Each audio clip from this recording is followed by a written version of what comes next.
So, ayan guys. So, malapit na ako. Nandito na ako.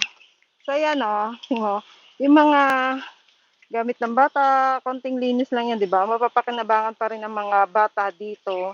Tapos yung upuan, tingnan niyo yung upuan niya. So, ano lang siya, baga pinaglumaan lang, pero magagamit pa, hindi pa siya sira. O, di ba? Tapos yung mga table ng bata. O, di ba? Kung sa atin yan, di ba? Hindi natin yan para itapon.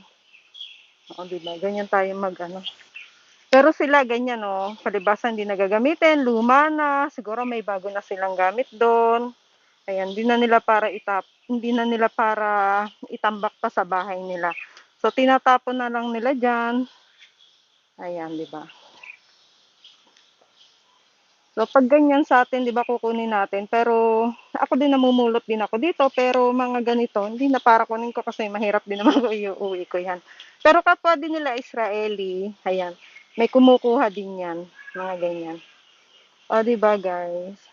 Talagang minsan pag may mga maliliit lang na pwede pa talagang mapakinabangan.